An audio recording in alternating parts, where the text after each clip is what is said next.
we are not rebuilding, to be honest. I think Ineos came in to show us dreams,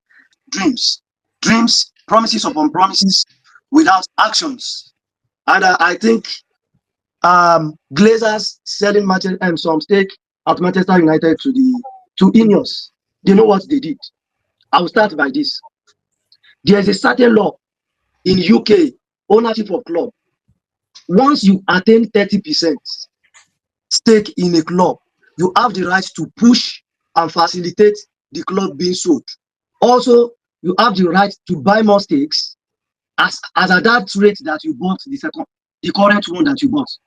Wow. You will understand where Glazers played the game. Glazers played the game in the sense that they made sure they never sold up to 30% for Ineos, because the same game they played to take over the ownership of Manchester United, they don't want that game to come back to them.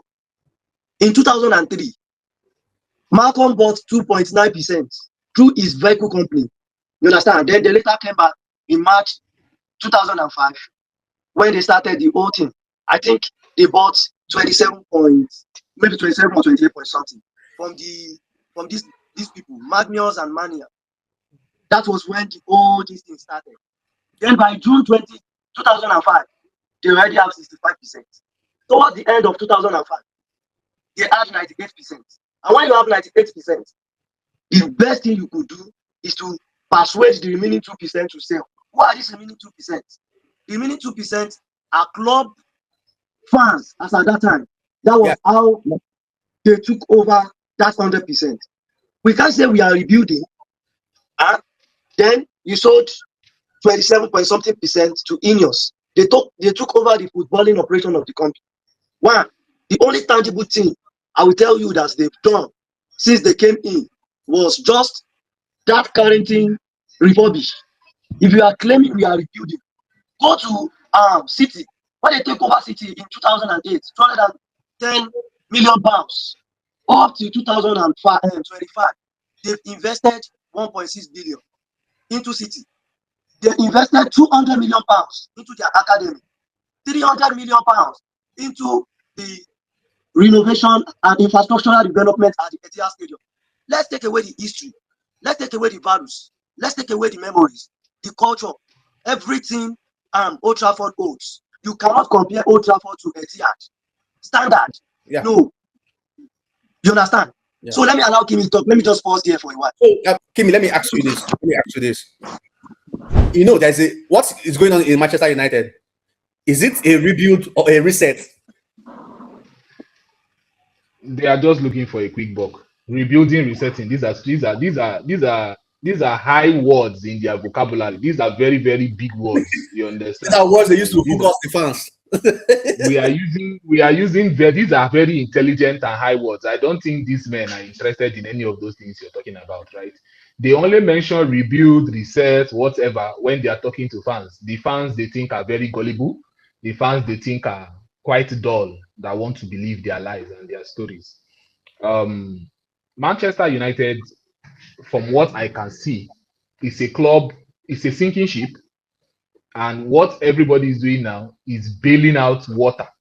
It's unfortunate that I'm having to say this immediately after we won 2-0, right? Immediately after we beat Manchester City. But you cannot paper over the cracks with a 2-0 win. We all know that we all expected a new manager bounce when this interim coach came in. We expected it under Fletcher, but maybe because of the lack of solidity of his role at the club, the players did not give him what he wanted. They didn't perform to the degree that he would have liked, right? But now there seems to be a certain level of permanence with Carrick. You are going to stay, this is your manager until June, right? So the players now are having to play to prove that they are not the problem. If you notice, there has been a push over the last few weeks to pin all the problems of this season and everything on Amorim. So every player now is trying to push to make it look like they are not the problem. So obviously we expected a bump in performances. Usually when a new manager comes, there are bumps in performances. If we want to talk about a proper planning, Ineos came out and told us that 2028 they are going to be competing for the Premier League, right? 2028 is a year and a half away. Do we really feel like we are closer to 2000 and to competing for the Premier League in 2028. Right? This squad can barely qualify for the Champions League. We are barely good enough to qualify for the Champions League, if we want to be totally honest. If we want to look at our squad depth and we want to look at the quality in different positions. Right? And when we are talking about a rebuild, what I'm going to refer to what Ragnick said when he was at the club. Ragnick said a rebuild doesn't have to take 3 seasons. It doesn't have to take the time that people think a rebuild will take. It doesn't really have to take that time. It just needs a proper planning. It just needs proper planning. It needs someone with a vision and the will to carry through that vision. Support the Glazers, I feel they don't have a vision for this club. They just have a vision for the money, right? They don't have a plan for the club. They don't have a plan for the sporting project. And Ineos gave them an out. Even Ineos gave them a leg to stand on because there was a lot of pressure for them to leave the club. And Ineos gave them a way out, an opportunity to continue staying at this club and benefiting from the club without giving anything back. And that is where it is almost unforgivable, from what Ineos have done so far. Because look at it, in the 2 years they've come in, they said they are giving us best in class. I'm quoting these are the buzzwords that they were very comfortable allowing journalists use. I mean, the journalists that are connected to Manchester United, the likes of Lockhurst and Ornstein, what was that, Simon Stone and the rest of them, right? Laurie. Best in class. Laurie Whitwell, yes, Laurie Whitwell too. You hear names, you hear words like best in class, this, best in class, that. They brought in Omar Berrada. Omar Berrada was not a CEO, but we decided to trust Ineos because they were just coming in. He has never been a CEO. We decided to trust them because they were just coming in. That is not looking good so far. They decided to go extra mile to bring in a director of football from Newcastle, spending a lot of money, going through litigations to bring that guy in. I don't care what happened when he came to the club. You should have had, if your HR in a company is hiring and firing staff the way Ineos are hiring and firing people, you will call that HR and you have a serious word with that person. Yeah. If I'm not mistaken, if I'm correct, right? Yeah. So you brought in Ashworth, you let him go in less than a year. You gave Ten Hag a 3-year contract.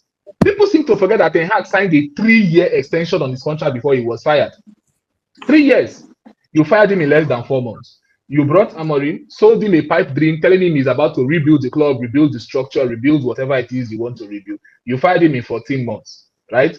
You have a sporting director going around calling himself a coach, wearing a coaching uniform, standing on the pitch side. That is blowing my mind. I have not seen a sporting director worth his salt put on a coaching uniform, standing with the coaches in training.